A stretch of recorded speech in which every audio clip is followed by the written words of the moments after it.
Lolita, light of my life, fire of my loins, my sin, my soul, Lolita. Hello, my name's Skylar, and today I'm making a response video to Tyler's analysis of Nabokov's Lolita as someone who has experience in the Japanese fashion community and also the Nymphet fashion community. Hello, this is Editing Me. When I began writing this script, I noticed that this was much more of an analysis of Lolita rather than any kind of response video, so I'd rather it be taken as such. My analysis just came about because of Tyler's video, and only every so often do I address her specifically. Okay, let's continue.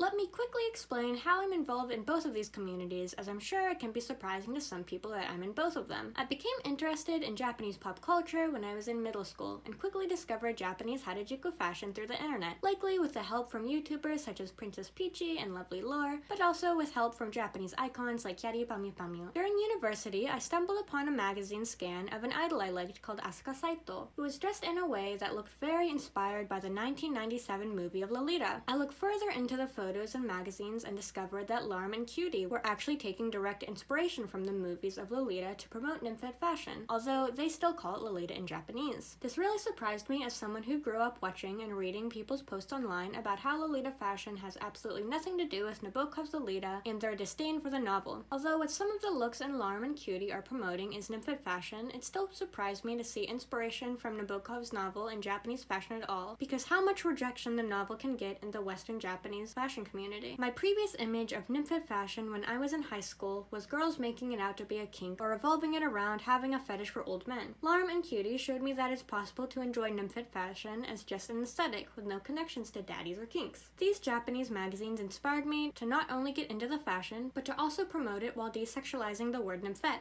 I also live in Japan now and recently opened a Japanese fashion store with the company I work for called Honeydew Dolly. The link to it is in the description, or you can go to honeydewdolly.com to buy cute Japanese fashion. Now that you know a little about me, let's start talking about why I think Tyler even made the video about Nabokov's Lolita. Japanese Lolita fashion gets accused of being connected with the content in Nabokov's novel by people outside of the fashion frequently, even though they're very different. Because of this can create hate for the novel within the Lolita fashion community, regardless of whether they read the book or not. I thought that Laura approached the subject in a very good way though. She brought up the point that whether you like the novel or not is irrelevant to the fact that it isn't connected with the fashion. If you like the novel, it doesn't change that the content of it isn't connected with the fashion. If you don't like the novel, it doesn't change that the content of it isn't connected with the fashion. This is the part of the video where I was going to try to convince you that the book Lolita is bad, and I am so grateful that I happened to speak with a friend who enjoys the book Lolita and also wears Lolita fashion before filming this,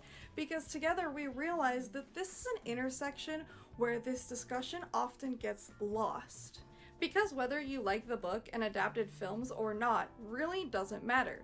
What matters is that these things are not the same. If you want to have discussions about the book and films, I think that it should be held separately, because it will end up distracting from the real point, which is that these things are not the same. I think that if I were to explain my own thoughts and feelings towards the book, there would be people who wouldn't listen to what I have to say afterwards, which is taking away from my point that these things are not the same. You don't have to convince me to like the book. I don't have to convince you to not like the book. We just both have to agree.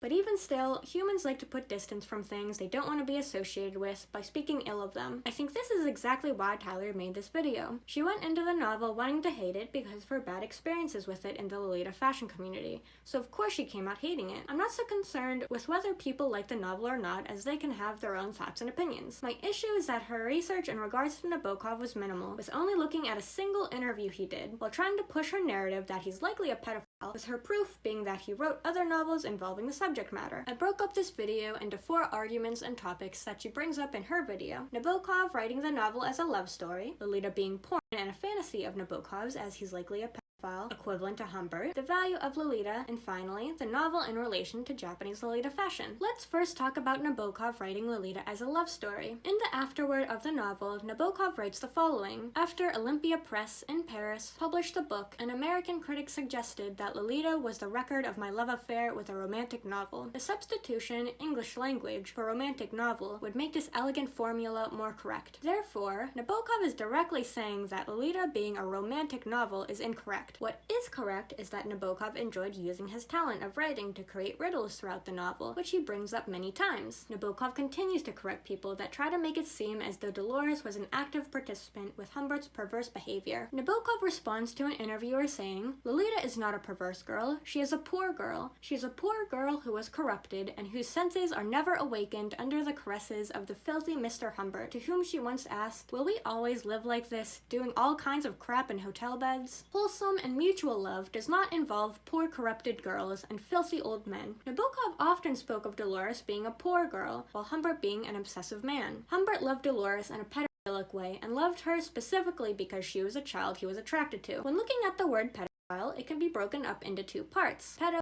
meaning child, and phile meaning love. If you'd rather be more precise and say that Humbert was a hebophile, hebe still means use. Although the word love is being used in the words pedophile and hebophile, we still understand that this is not the same love as a healthy love between two consenting people in a happy relationship. According to Xanthia Millet, some preferential child sex offenders genuinely believe that they are showing the child love. Humbert likely feels this same way, as he truly thinks his morbid love is romantic love, and as readers, we're supposed to see through this. So, in the novel, we're seeing different kinds of love in different ways. The readers are able to see that Humbert is an obsessive pedophile who only loves Lolita because she's a child he's attracted to. Humbert, on the other hand, sees his love as romantic love. Brian Boyd, a Nabokovian, or someone who's an expert on Nabokov, explains this by saying, "Humbert presents himself as a romantic, a lover whose love elevates Lolita to heights beyond her mundane world of teenage moods and modes." But Nabokov introduces a love affair where Humbert pays no attention to Lolita herself, simply worshipping the image that he has fabricated and enslaving the child whose independence he ignores. She might be called low to her mother, or dolly to herself and her friends, but Humbert sees her and celebrates her, appropriates her, as Lolita, a name no one else ever uses. When the topic of Lolita being a love story is brought up briefly, and I know the conversation will be ended quickly, I will say that it isn't a love story, as when the public thinks of love stories, we think of healthy and mutual love that can be seen in Disney movies. However, when talking about the novel in more depth, especially after researching it, from specifically the perspective of Humbert, the story he's telling is a love story. Although we can tell from the glimpses that we see of Dolores throughout the novel that this is obviously not a love story for her. To speak even more specifically though, not only is Humbert a pedophile, he's also extremely obsessive when it comes to Lolita, rather than Dolores. To understand some different types of love, let's look at a psychological theory by John Allen Lee. Eros is romantic love, characterized by passion and love at first sight. Ludus is love as a game, characterized by short-lived love and juggling multiple partners. Storge is slowly developed love from friendship, characterized by valuing stability and commitment. Pragma is practical love, that is characterized by looking for a partner who has certain qualities such as a high-paying job or belief in a specific religion. Agape is unconditional love that is characterized by getting more pleasure from giving rather than receiving and willing to make sacrifices for their partner. Finally, mania is obsessive love that is characterized by jealousy, possessiveness, and may feel like love to the person experiencing it, but not to the object of affection. I think after listening to just quick explanations of each type of love, we can all agree that Humbert has a mania type of love, as he's constantly characterized as obsessive by Nabokov, and also having a manic gaze,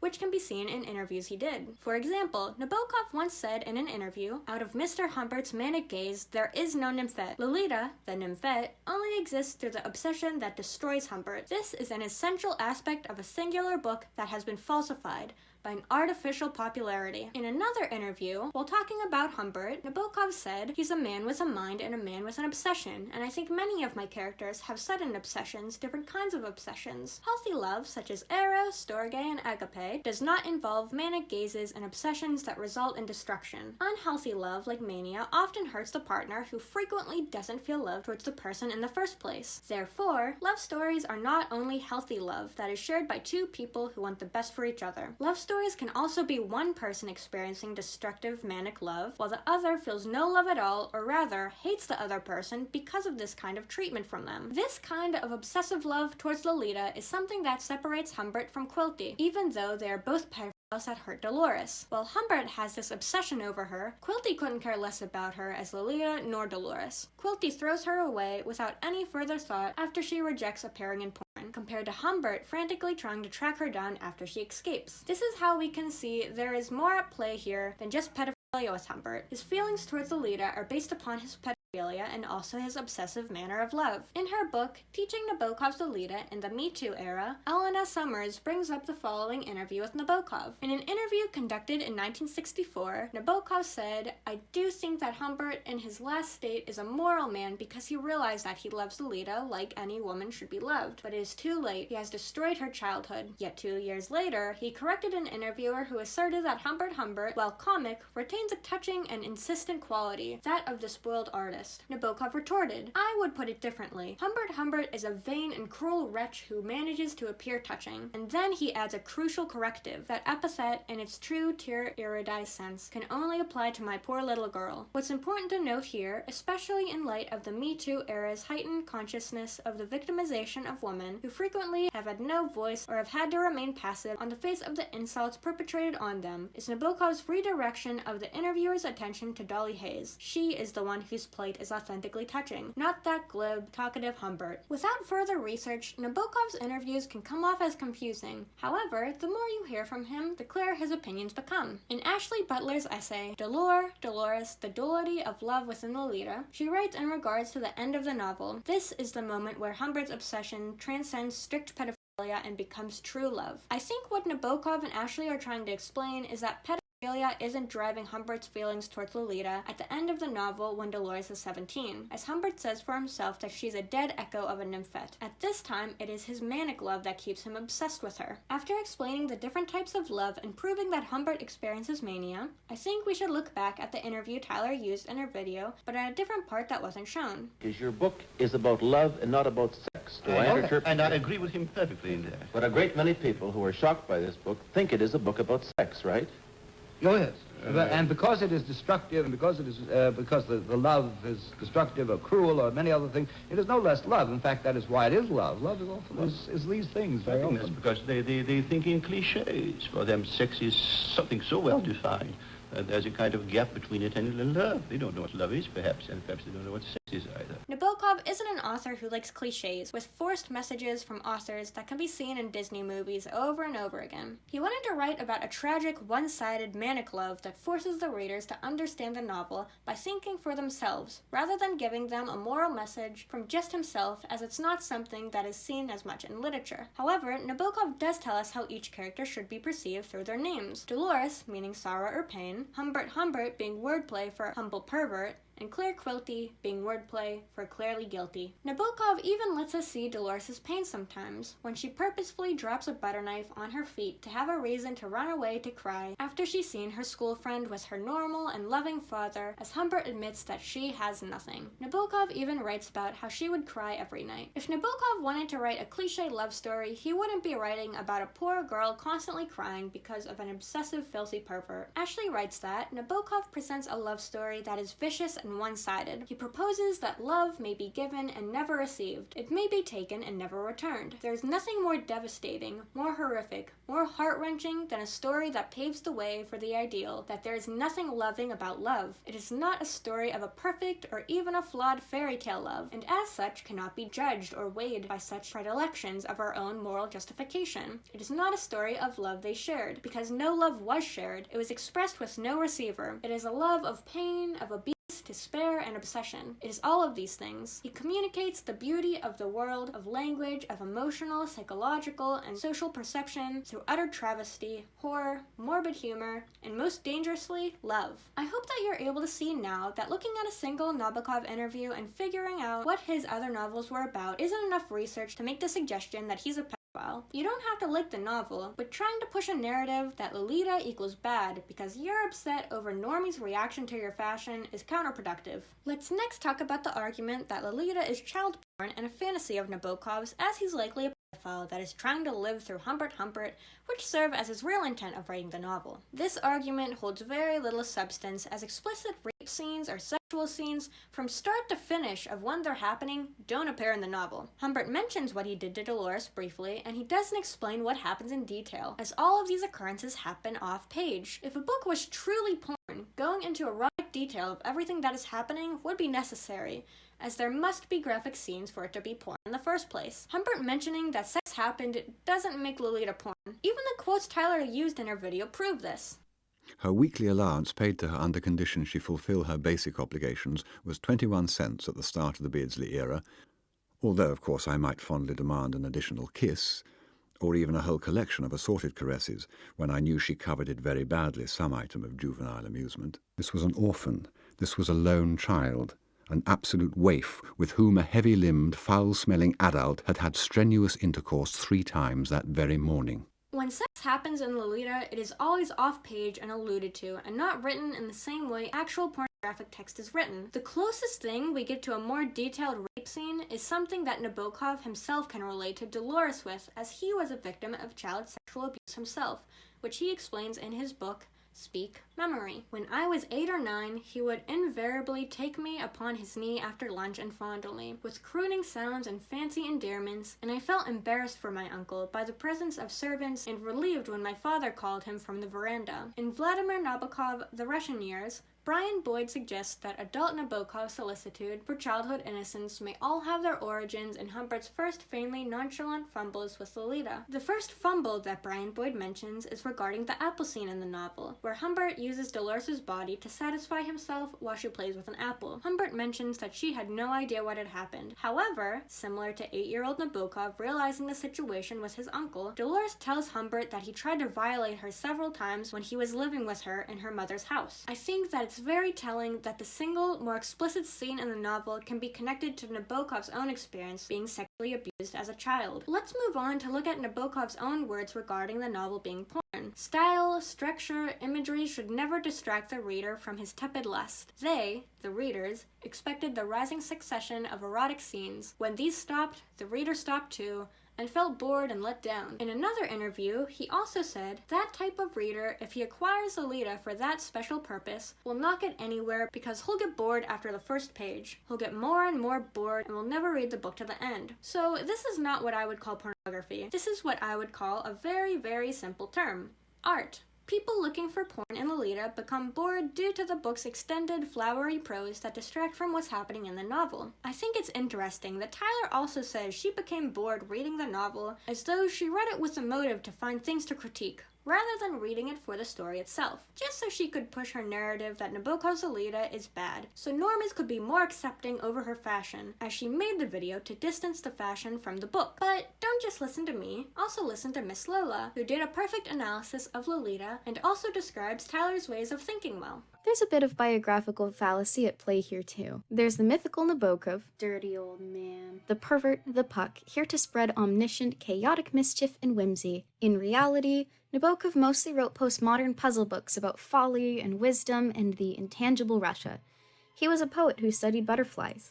He was an academic and a scientist who married young and shared a treasured, dedicated romance with his wife. Fans find it hard to even associate him with the monster that is Humbert Humbert, even though they're both academics.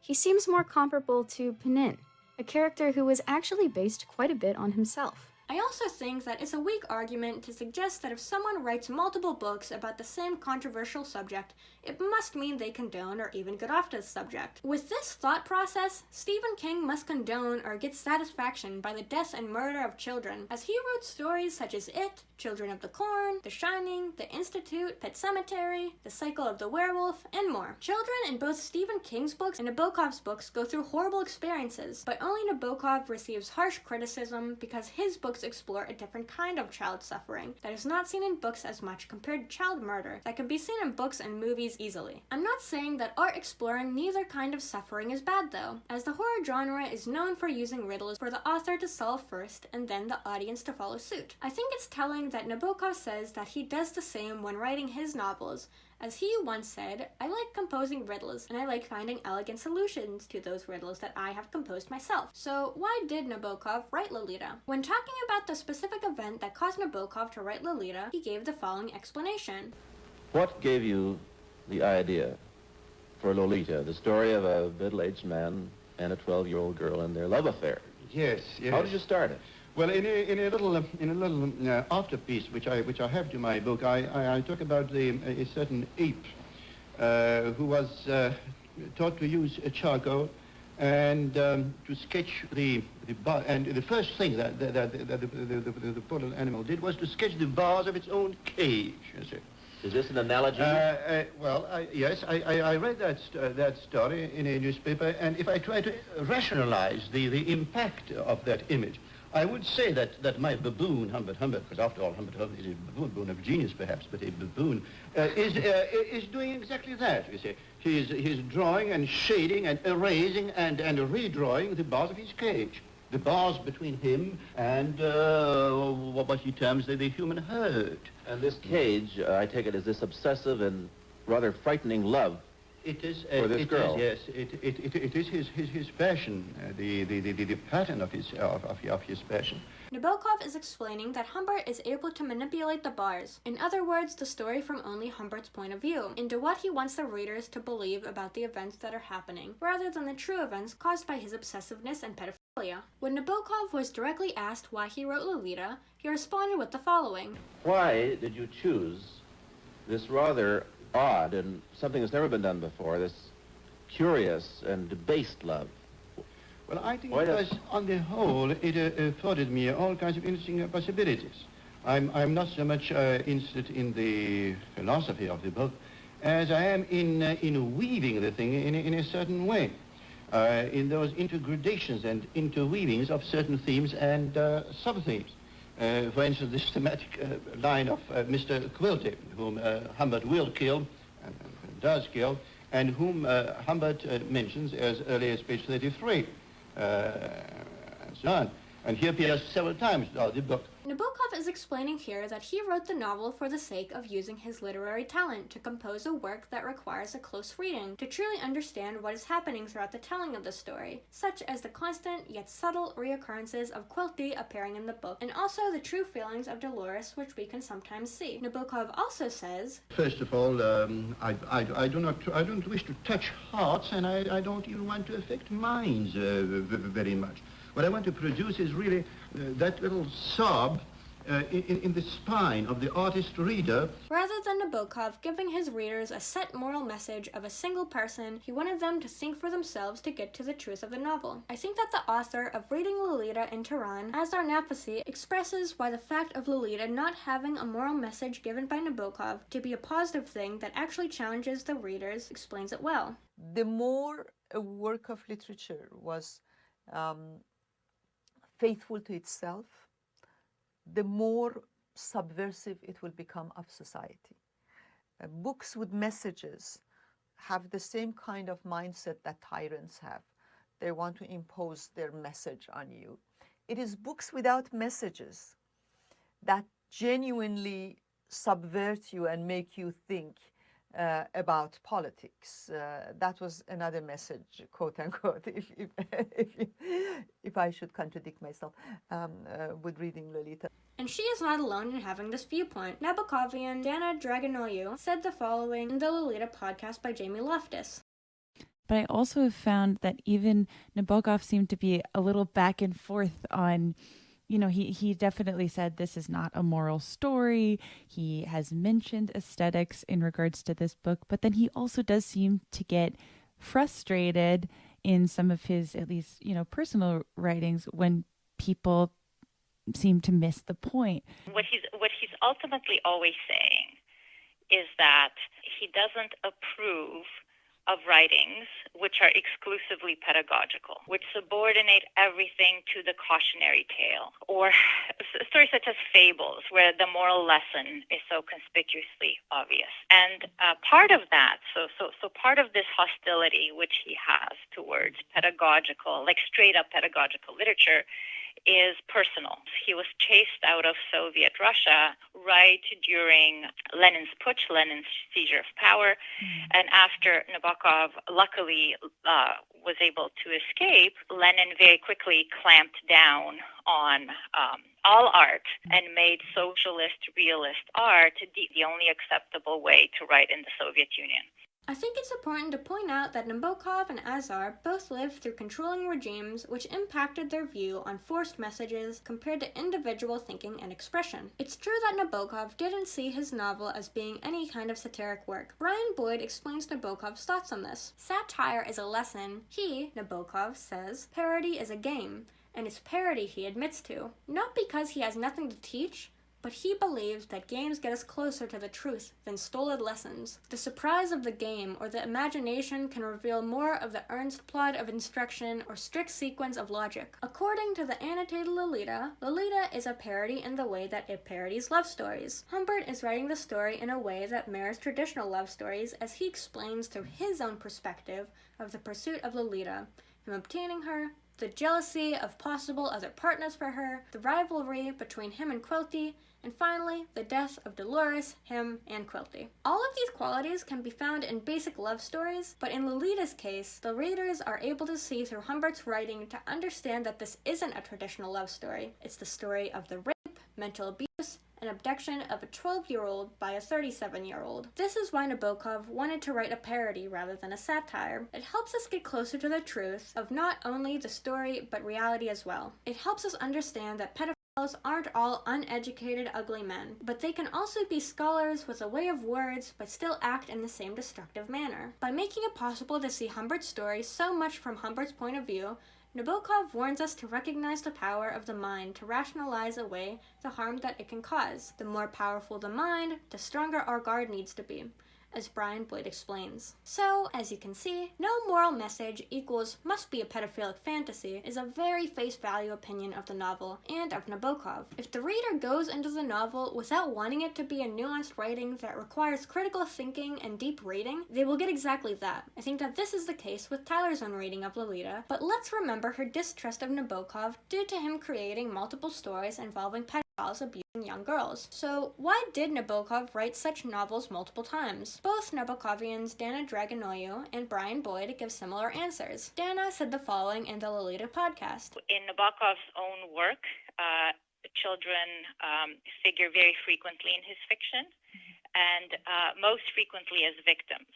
So the figure of the suffering child haunts Nabokov's imagination from I would say from the moment that Nazism begins.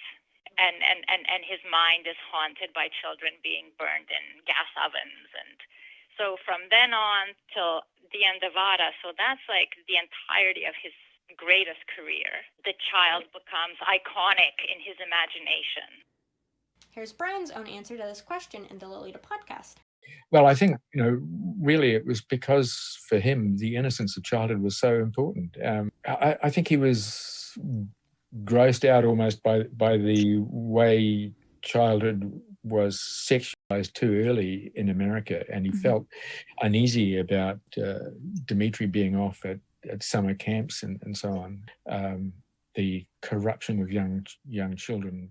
What about the sketchiness of Nabokov not wanting to include his name on Lolita and trying to destroy the manuscript of it? Jamie Loftus in her Lolita podcast explains that Nabokov was worried that the book would lose him his teaching job at Cornell, whose income he was very dependent on at that time. And even if Nabokov would have had feelings of worrying about what the public would think of him after reading the novel, this still isn't enough to be suspicious of him. When talking with people outside of the community, some people in the Western Lolita fashion community explain that the fashion isn't connected with the book and that it isn't a fetish without even being prompted to do so by the person they're meeting, or they might avoid even mentioning the word Lolita in regards to the style when explaining it. I understand where they're coming from though, as it's normal to feel protective over yourself when it comes to things that you're passionate about and are confident in your own pure reasons for enjoying the thing. And although I think this would be unfair and a very black and white way of thinking, I'm sure there would be some people outside of the Lolita fashion community that would find this suspicious. What I'm trying to say is that jumping to conclusions or having very cut and dry attitudes is counterproductive, and although everyone is bound to have some sort of biases, approaching something you don't understand with an already very set opinion with strong biases isn't going to allow you to actually gain significant knowledge on the thing. Now, what about Nabokov having published Lolita through a publishing company that is known for its pornographic works? Nabokov explains this event by saying, "I had not been in Europe since 1940,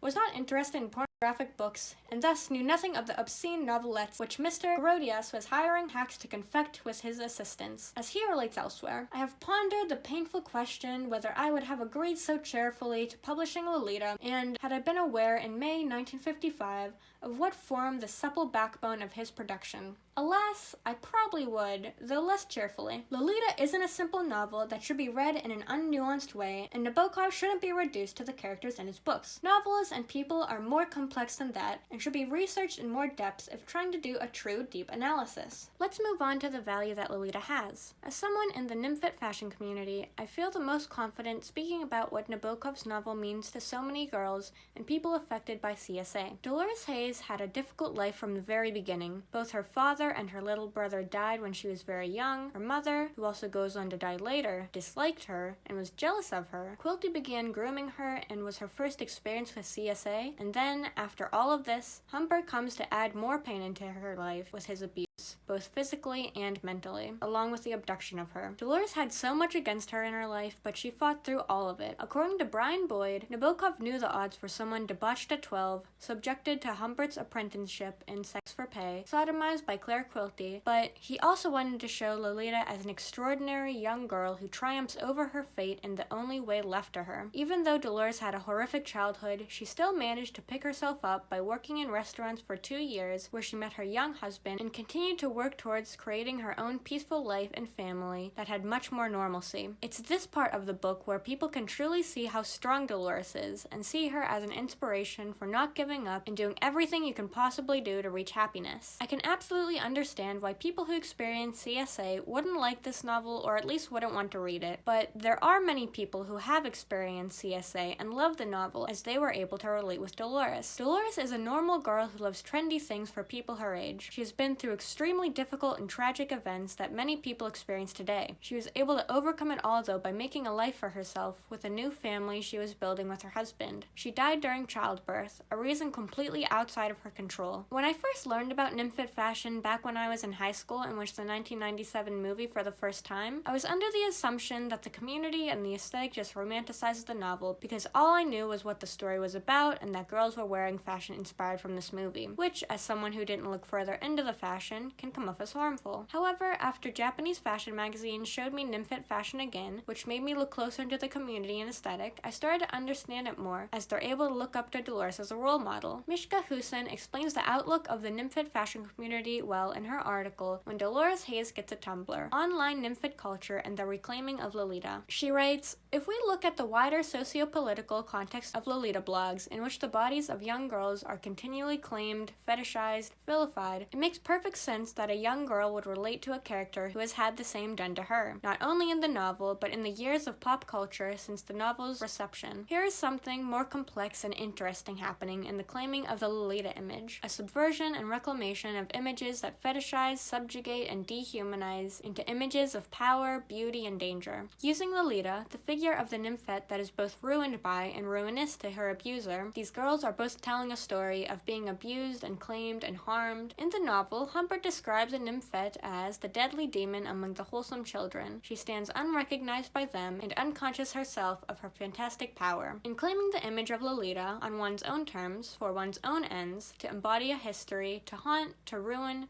perhaps the Tumblr Nymphet gets her revenge on Humbert by waking up among the wholesome children, acutely and powerfully conscious of just that power that is rightfully hers, all hers, to do with what she wills. I'm not going to say that there aren't people who romanticize Lolita, whether they're in the Nymphet community or not, but to suggest that everyone who likes a novel or wears Nymphet fashion is romanticizing the abuse is simply incorrect. I personally like Nymphet fashion because I enjoy using the art of the novel, the 1962 photo shoot for the movie, and the 1997 film to promote the fashion in a completely pure and anti-kink mixing kind of way. I like the symbols Nabokov adds in the novel, like the Eden red apple and butterflies. I like the nostalgic feeling of the 1962 photo shoot, and of course the heart-shaped glasses that became iconic. I like the various settings, music, time period, and of course all of the clothing that Dolores wears in the 1997 movie. Putting all all of these things together into one to help promote Nymphet fashion in a healthy way is the most enjoyable part for me, and I'm very happy Japanese fashion magazines were able to pique my interest in Nymphet fashion so I could help promote it in a similar way as them, just being fashion-based. Let me also say that my reasoning for liking Nymphet fashion isn't unique to me either. In my own experience in the community, I'd say that the majority of the people in it like Nymphet fashion for the same reasons I gave for why I like it. You don't have to have experienced CSA to wear Nymphet fashion. If someone enjoys the art of Lolita, that's enough to make people want to join the Nymphet fashion community. I think that cute fashion in general, compared to more common or mature fashion, is often demonized as though the people who wear cute clothes do it for fetish reasons or to infantilize themselves. The truth for why people wear cute clothes is a lot less interesting though, compared to making it out to be a kink. We like cute things, and there's not much of a deep meaning behind it. So this ends part 1 to this video. Part 2 will be talking about the various definitions of the name Lolita in Japan, including Japanese Lolita fashion,